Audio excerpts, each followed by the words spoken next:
Hey everybody, welcome back to another episode of Star Technology.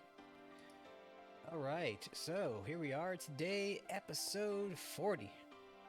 Now last episode we took care of making nether stars, as far as I'm remembering properly.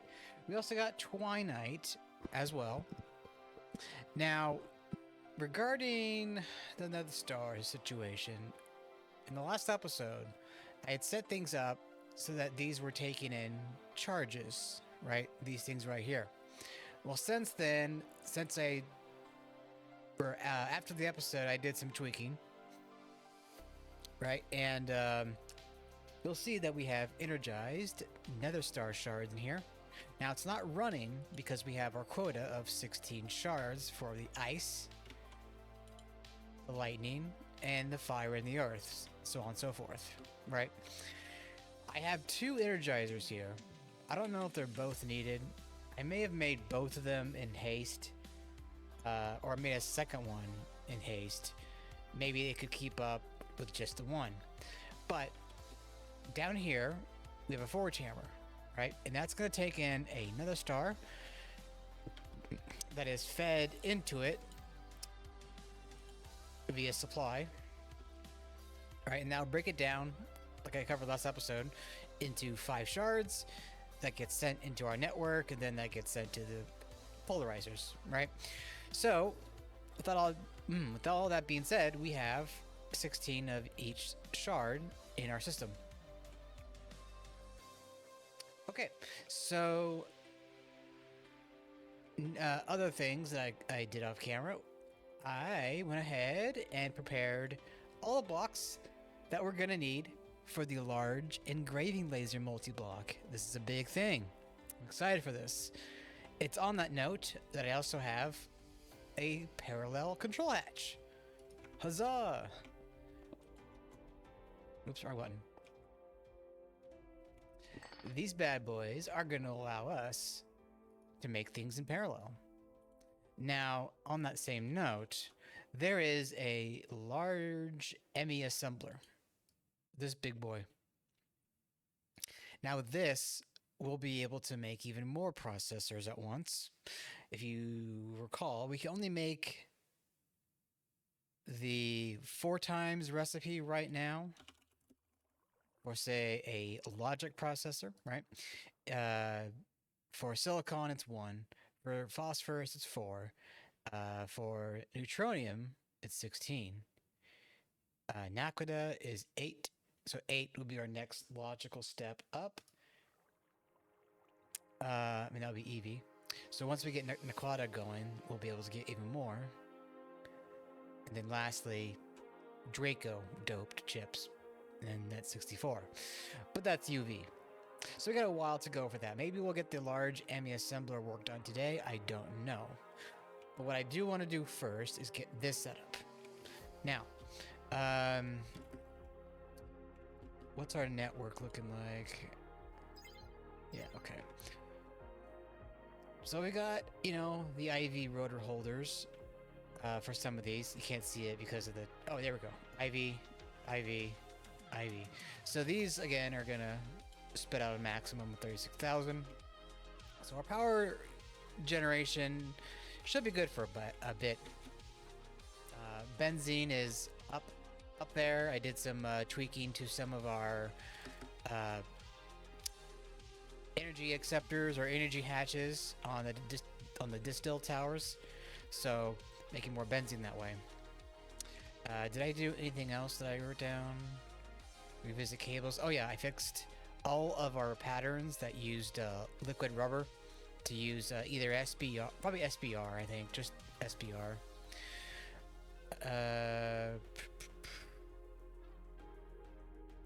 Yeah, I think that's about it. So I'm gonna get rid of those things, and we're gonna work on this and anything else that I can find out in the quest book. Okay, so let's go ahead and we're gonna grab all the stuff. And I made some frames here just for the heck of it.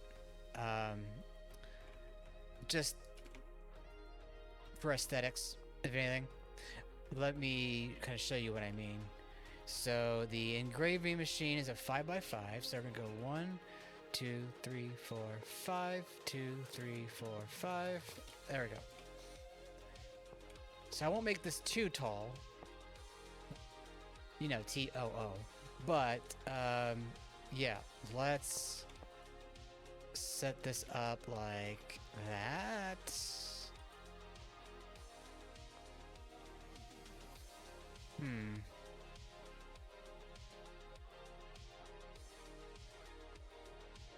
I almost will say I bring this down one.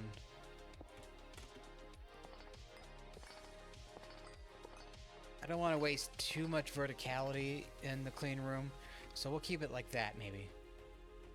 And then we'll build above, of course, as we need to. Okay. Let's put that there. We're gonna put the auto hatch there. Now I also have like 6 input buses because, well, we're gonna be parallel crafting. Oops, hello, what's this? Output bus. Okay, what is it missing? That's a problem about...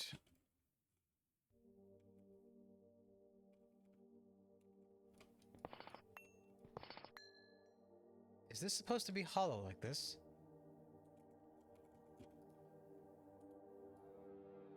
Okay, I guess so. Okay, so I think it's something else that I'm not aware of. Let's investigate. It's probably the energy. No. Energy hatch is right there.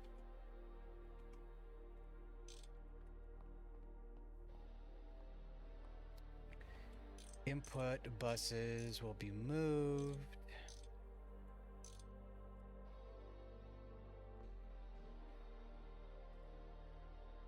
Don't think it's anything. Is it the fact that it needs... No. Okay, no muffler hatch. Is it because there's too many hatches, maybe? Let's see.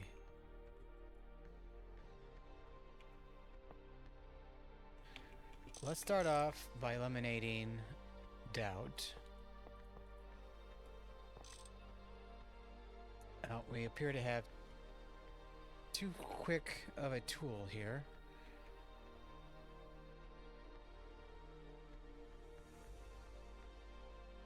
Okay, let me do this. Let me...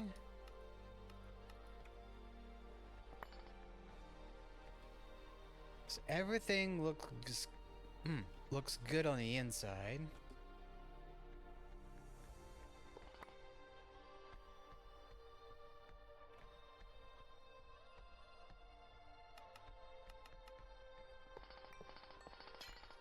Oh, hello. That might have been it. Let's see.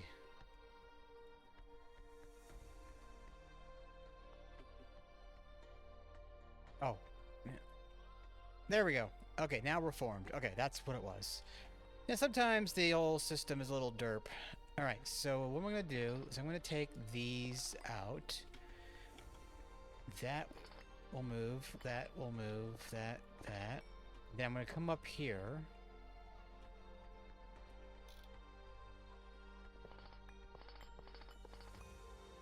Boop, boop, boop, boop. And then... Okay, dang it. Okay, either it doesn't like the output bus there, or it doesn't like the fact I have input buses on the frame like that.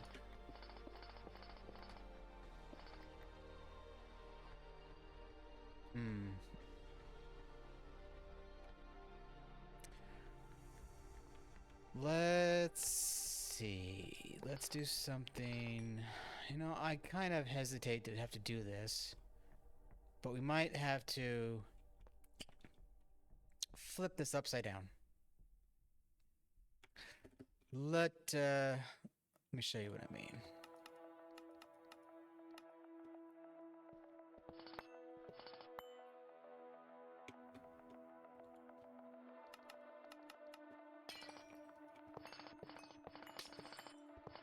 Don't want to break the wall of the clean room. Not that it'd be a big deal, but it would kind of suck. All right. Now if I did... Oops, no. Hello.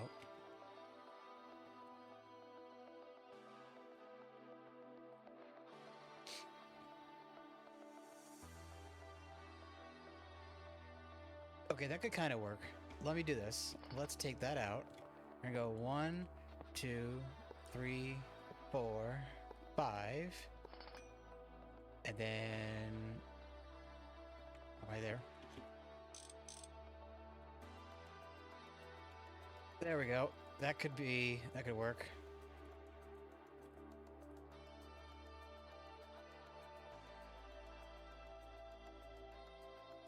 Oh, you know what? 1, 2, 3, 4, 5. Okay, that should be fine.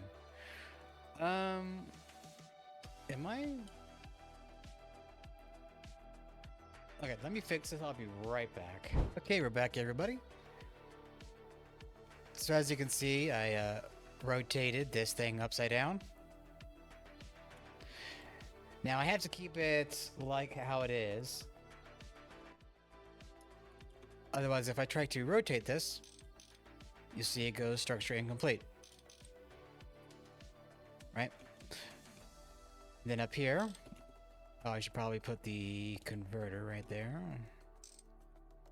And we have the output bus, and we have each of the 6 input buses. Now we're gonna have to go into each of these and say distinct buses so that these will all work independently, right? Now we can move all of our engraving situations into here and add more as they come into play. So I'm not gonna need, no, I guess I can go one more pattern provider here. All right, and we're gonna go face. We're just gonna need the Uno. Boop. And then boop, boop, boop, boop, boop. Still waiting on that.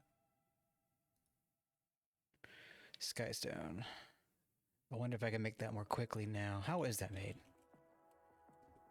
If I can spell it properly. That is made in the extractor. Also that.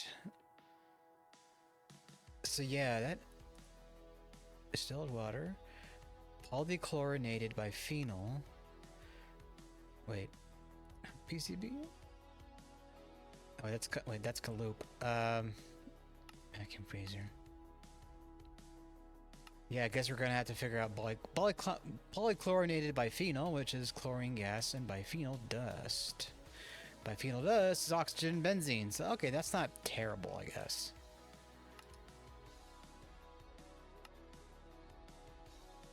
Okay, anyway, yeah, we're gonna need some cable while that finishes working. Boop, boop, boop, boop, boop, boop. Let's see. Should I, bring it up over here? No, that looks fine. And there we go. That's done. Cool. So, boop. Now, question is, I don't think I've seen where the control hatch went.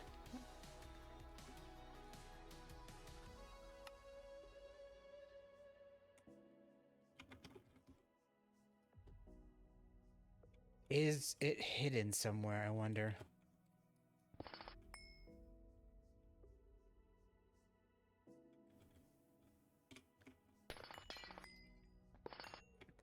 I mean, it should... you know what? Let me go around. This is why I don't like building up against walls, because you can't see the whole picture sometimes. I don't... Wait, is it maybe in my bag? There it is. Okay. I was like, surely it got hoovered into my bag, right? What's the button again? There we go. Oh, interesting. I didn't realize that was a thing. Anywho, enough messing around here. Let's get this fixed up. Oh, you know what? Let me just do the. Is it there? And boop boop. Okay. Back to what I was doing. So let's break you. I'm gonna go boop, and then we'll do 4, and there we go.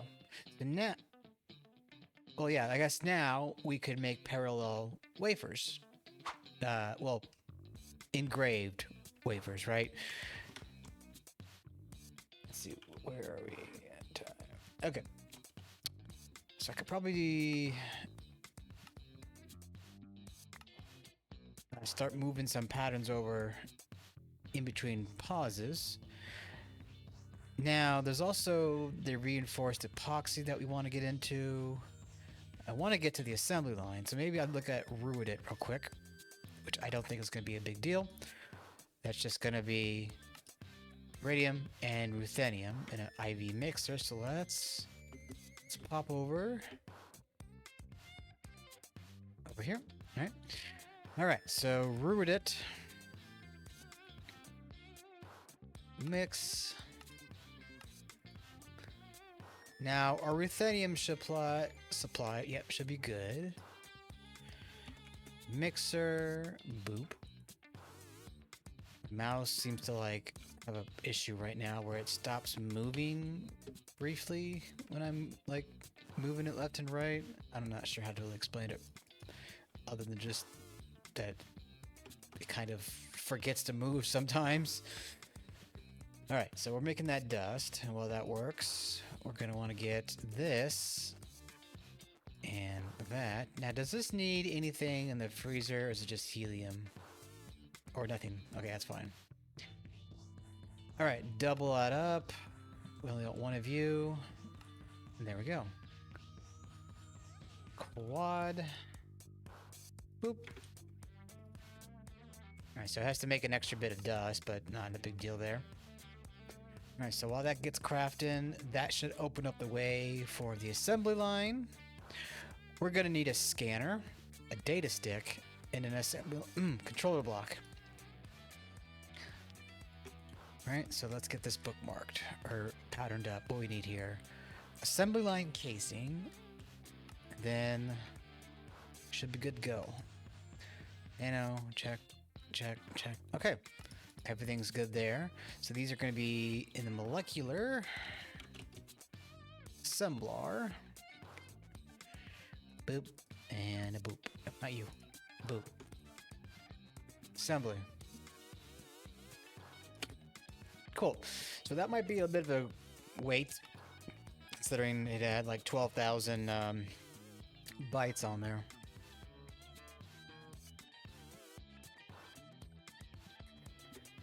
Now, are you cooking or are you... Okay, there, yeah. It looks like it's freezing. All right, cool. Oh, yeah, that's another thing that I just remembered. Arctic chilling. Arctic chill.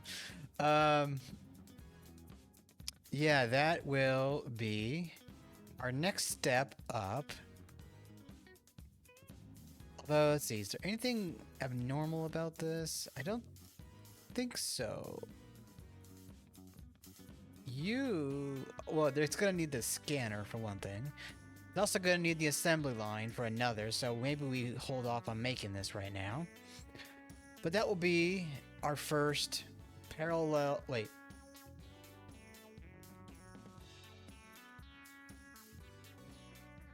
Okay, I don't think this has the parallel hatch functionality, but it does have throughput boosting, so there's that. And subtick parallels. Okay, wait a minute. I need to review something in that case. Quality of life, no. Mechanics, here we go. Subtick parallels. Is it in here somewhere? Multi-block, overclocking, parallelization.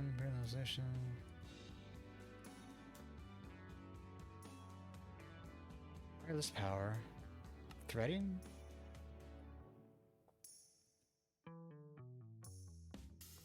Here, let me try something here. Was there a search button?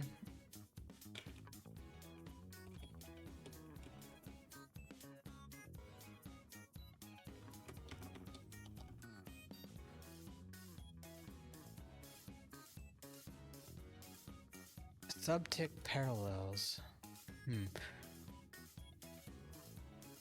Okay, I'll look into that later. It might mean that we can use the parallel hatch, but I'm not positive right now. It's a new multi-block to me. See, I'm usually used to going right up into the what's it called again?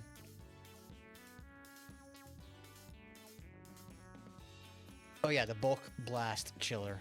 This big bad boy. Alright, so there is our Ruridit. So let's put that in there.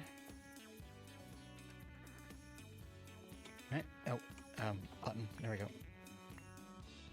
Cool. Let's put that away. So the assembly line is going to take a little bit of time. So let's get a scanner patterned up. Get that requested. And possibly I will go on a break. Take care of the engraving migration. Oops. Where are we? I don't know why we're here. Okay, there's that. Yeah, so that's opened up. Parallel resource protection. Finally, you can upgrade your resource generation with parallel hatches. Oh yeah, right. Rock sifter. Yeah, there's that chilling unit. Yeah. Okay, so data stick is going to be a circuit assembler. So let's get that going. Check. Okay, we're going to need NAND. That's going to be another thing that I'm going to go prepare in the engraver. But we'll go ahead and put this in to a circuit assembler. Where'd he go? Uh-oh. There you are. Circuit. I don't think it needs to be in IV. No. It does need to be in a clean room, which is fine. All right. So that's good. Again, I'll be... Okay, we're going to need a gray lens. I will be right back. I'm going to go take care of the engraver. And we'll come back and get into the assembly line. And then we're going to need to figure out where to put it. So that might be another thing. All right, I'm back in a few. Hey, everybody, we're back. All right. So I think we're ready to tackle some things. So first off, like I said before, I got the engraver all set up. I got some patterns. Oh, I should probably get that on blocking mode. Yeah, so I got the old wafer stuff moved over. You don't have one.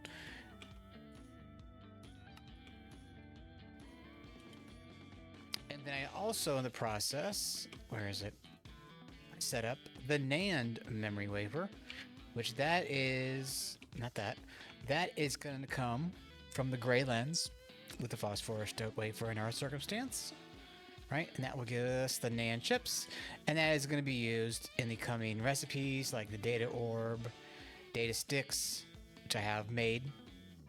Speaking of data, we're also going to be needing something called the data access hatch. This is going to be used in tandem with our assembly lines for, well, we're basically providing it pattern data. Now, for those of you familiar with my last season, you'll know about this, but things are going to get a lot more complicated with certain recipes. And we'll get into that as we move along. But I also had to make another assembler, if I can get over, for the data access hatch specifically. Okay, so that's all good to go there. While I was away, I also made a new platform. Hooray!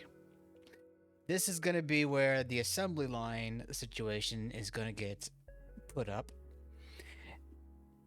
And I'm thinking we're going to be putting them in vertically, right? So 3x3, 3x3, 3x3, so on and so forth. Now, this is a pretty big platform, of course. And I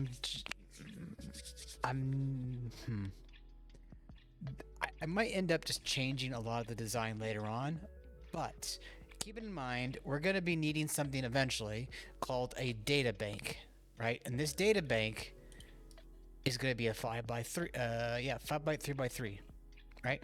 So this is going to hold data sticks or data orbs as we get further up the progression line. And there's also going to be other multi-blocks we're going to have to deal with. There's the HPCAs, there's the network switches. The HPCA is pretty much a large multi-block that, if I can get the thing going on here, it looks basically like an oversized server situation, right? We are going to be dealing with something called computation units very soon. And we're going to need a lot of space. We're going to need these, we're going to need the data bank, and we're going to need a data switch. Or, sorry, a network switch. This is a 3x3. Now, I had some exposure to this in the last Let's Play I did, but think of this like... What's a good way to describe it? Kind of like we're going to be daisy chaining data cables between one or multiple of these switches. And they're all going to be hooked up to not only our assembly line, but also... Oh, no, sorry. The data bank will be hooked up to our assembly lines. The network switches are going to be used in tandem with the HPCAs, which the HPCA provides the computation units, which will be hooked up to effectively to our assembly line. So, yeah, I might be a little bit fuzzy on the details, but we'll get into it, and I'll remember what needs to be done as we do it. Okay, so I got this data stick credit, which I already picked up because I had to fix the data access hatch recipe. Now, let's go down to our home. We're going to grab our assembly line multi-block and a scanner.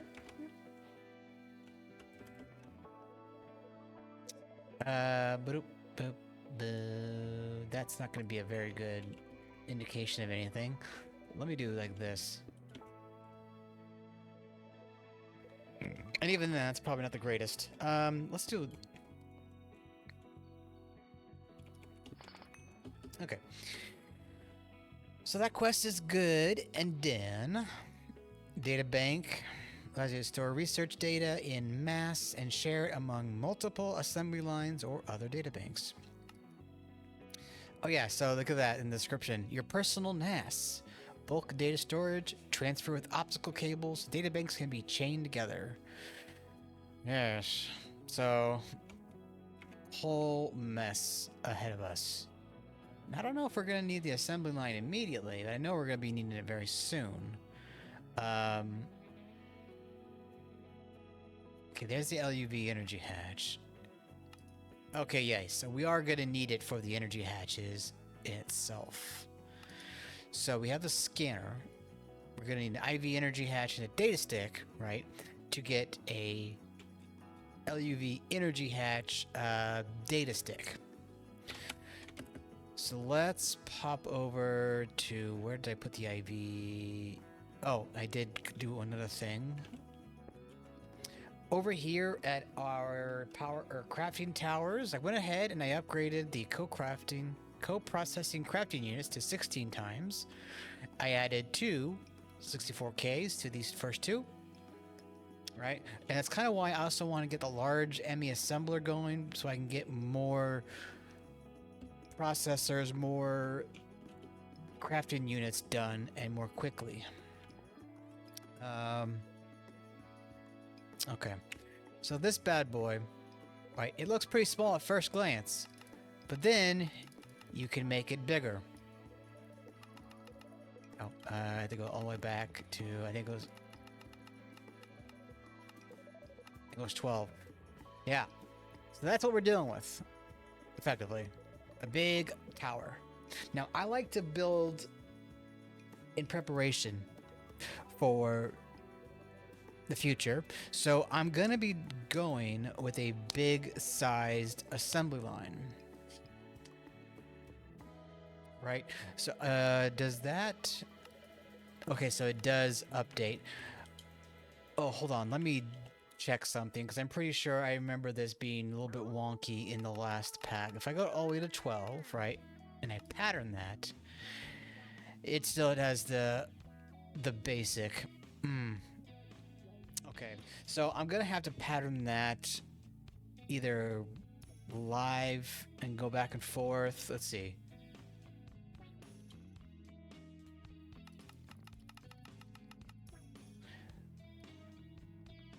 Yeah, I'm gonna have to like go back and forth, figure out, okay, I'm gonna need 16, I'm gonna need 17, I'm gonna, yeah. But I think I should be able to get an assembly line going. So let me do this. Let me pause one more time. I'm gonna get all the pattern fixed up. We'll get it crafted, and then we'll come back when that is all done being crafted, and we'll go and set it up. Beyond that, I don't know. Let's see what else. I could start getting into the epoxy now. Am I going to be needing the epoxy in any form right now? I'm going to be needing niobium titanium. I'm not sure if I already made that, but if I didn't, it probably won't be that big a deal. Osmiridium, samarium. These are going to be two things I'm going to be working on for sure. Osmiridium shouldn't be that big a deal. No, it's just going to be... If I can find it. Iridium and osmium and an LUV mixer. Curious. Okay. Yeah, I could get IV double hatches on our mixer and go from there and be Gucci. Okay, so let me do this. I'm gonna pause and I'll be back when the assembly line is good and crafted up, and then we'll assemble it together on screen. Back in a few. Hey everybody, we are back. Okay, so this next part of automation, I'm going to be doing something a little differently with the assembly line, and there's a guide posted on it in Discord. So I'm going to be, you know, working through it, figuring it out, new methodologies, the whole 9 yards. Okay, so as you can see here, I've got everything for the assembly line all ready to go. Okay. Now, the other thing that we're going to be needing is something called an inventory connector from Tom's Simple Storage, and you'll see why we need this in due time. Meanwhile, let's get that recipe going. We'll get this. I'm surprised I never made this in any form. And then make sure that's turned off. Okay. So molecular assembler, we'll put that all down there, and we're gonna grab one of you. Oh.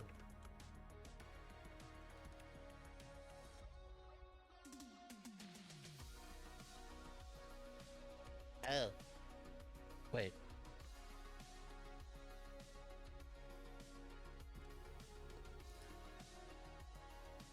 Well, Shiza, we're gonna need more wood. Okay. Oh, give me a second here. Oh, okay. I thought my audio was turned way up. Just gonna turn my headphones down a little bit. Okay. What the dealio with the farmios? Okay, that's tree greenhouse. Okay. Well, I could probably up the dosage on this greenhouse. So let me. In the interest of time, I'm going to pause here. I'm going to go get this supercharged. Let's see, input, output hatch, water. Hold on, let me double check on something because I haven't visited this in a while. Okay. Tree greenhouse. If I give it carbon dioxide and water, we'll get 64. We already have that. Okay. I guess I just need to make it more powerful voltage-wise and get that from 8 seconds down to 2 seconds, I think. Okay. So we're going to grab you.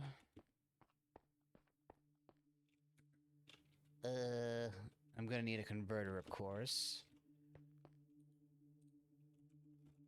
Converter? I don't know. Making random noises at this point. Okay. Let me get this fixed up and we'll be right back. Hey everybody, we're back again. Okay, so what I did while I was away is I went up to my pyro ovens because they were burning through our oak logs, right? Because we're making the heavy oil. I put a limiter on those pyro ovens so that they don't burn if we're below, I don't know, 4,096 logs. So now you can see we got a surplus going on, which maybe I don't need that limiter now. I don't know. Maybe it might burn through. Who knows? I'll do the math on how much wood I'm generating and then how much it would be using. And then that way I would know. Seems obvious now I say it. Anyway. So now I've got this inventory connector here, right? And this is going to be used in tandem with our assembly line to do things a little bit differently than how I used to do them in my last Let's Play. And why is that, you ask? Why do I need this? Well, the assembly line is one of those machines that is very picky about how you feed it items. And that would be another thing for those who are familiar with my last season would know. In short, we're going to have to make sure that we input the items that we want in order in the recipe into the machine. Right? So that's why we need to be extra careful with our recipe setup. Okay, enough blab. Let's get to the building, shall we? Where did I put oh, over there. Cool. Right, so I'm gonna probably raise this assembly line system off the ground a little bit. Probably 3 high, I think. That would be a good solid number. Oh wait, I need to get rid of that. No, wait. If I put the controller on the bottom... Okay, first things first, it's gonna be a 5x3. So... Well, it doesn't really change too much. Why can't I... There we go. Get rid of that. Okay, so... Boop, boop, boop, boop, boop, boop, boop, boop, boop, boop, boop. Alright, so that's gonna be... Or wait, am I...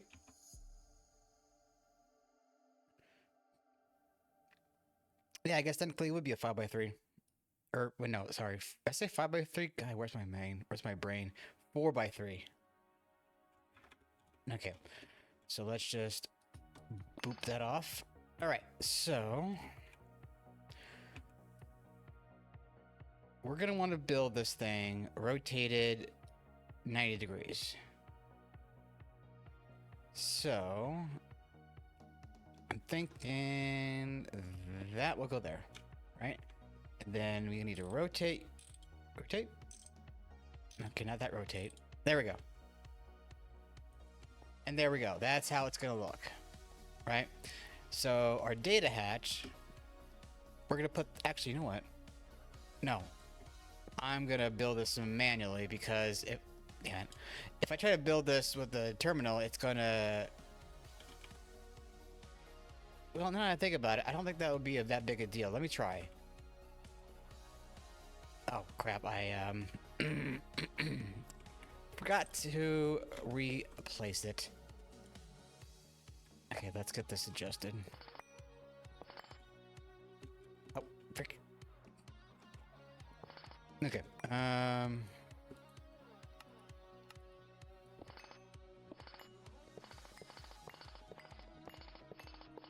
Okay, should be good now.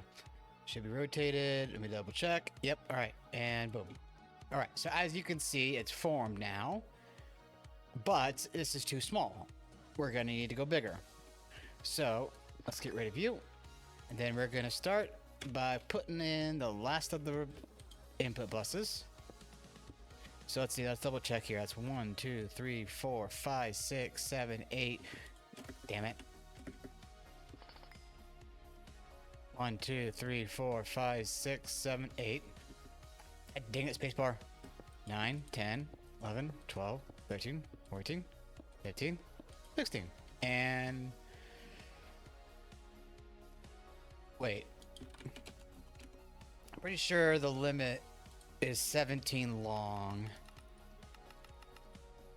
Because if we look at this, there's 16 and then there's an output bus. So yeah, 17. Boop. Alright, so with that,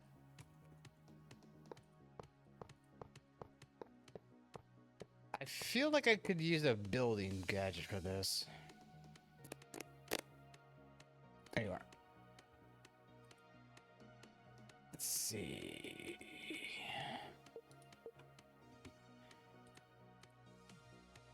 Alright, that was a little bit too high.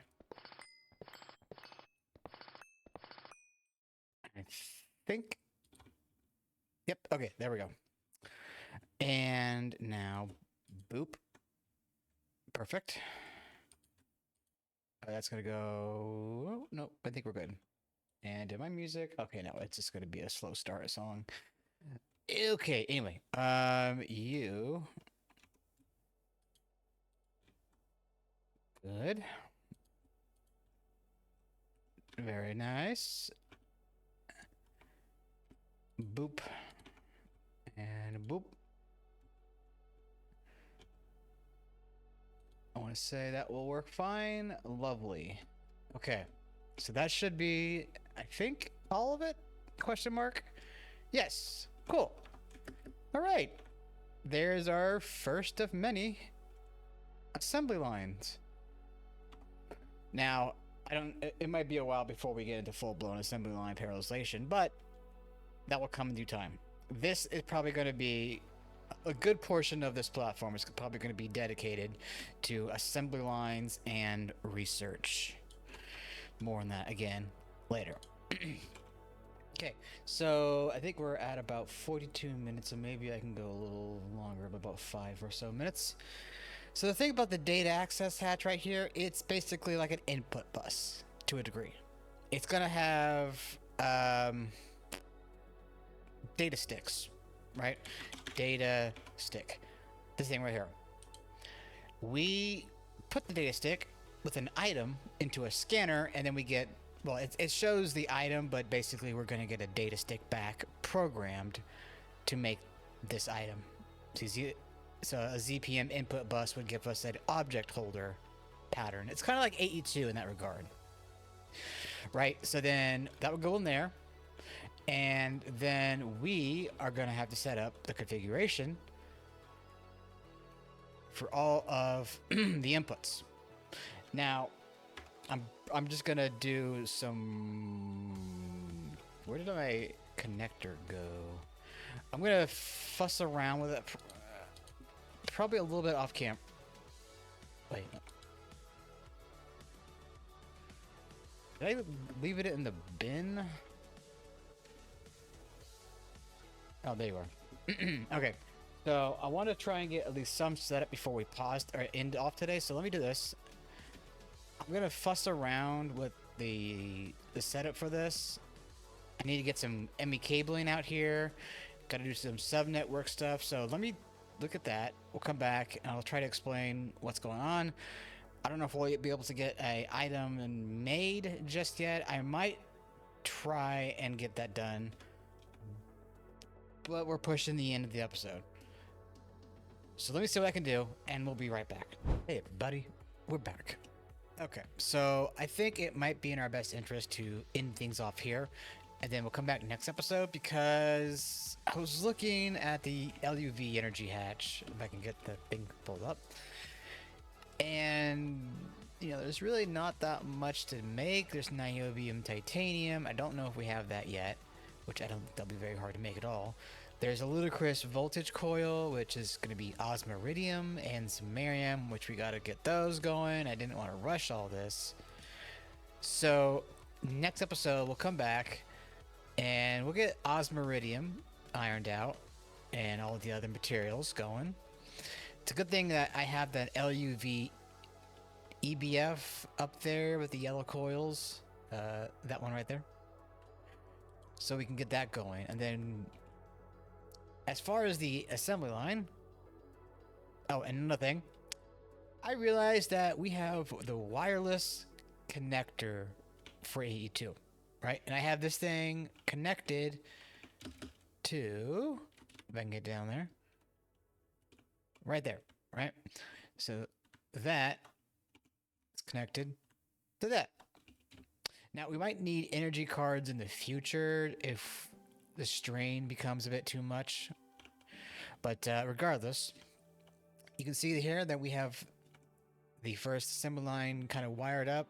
And this is just a guesstimate based on what the Discord guy told me what to do. Right? So we have a pattern provider right here, right? And that's, you know, empty right now. That's connected to an interface into a subnetwork, right?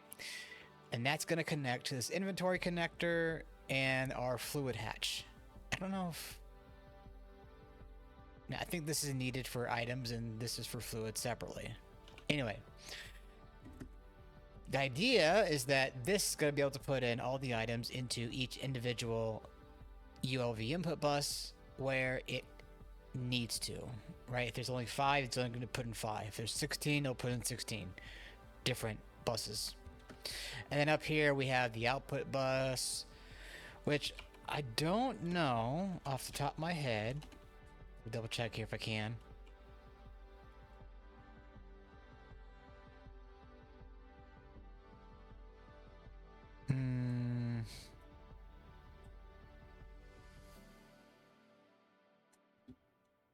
Can connect 2 networks, but with limited distance. Okay, supports. Okay, only 1-to-1 connection.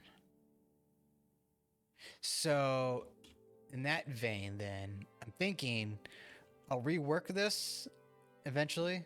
Not I say eventually, but I mean like next episode or something. We'll have a wireless connector down here or something, like maybe right in that spot. So then that will connect this spot to that spot, and have an interface up there connected to a connector, a wireless connector. I mean, it doesn't need to be that complicated, but for looks, I guess, more than anything. So yeah, that will be it for now. I hope you all did enjoy. If you did, please leave a like or comment down below. It really helps me out. And if you're not subscribed yet, and you feel I've earned it, please go ahead and hit that subscribe button. It also helps. And with that being said, I will see you guys all in the next one. Ta-ta for now.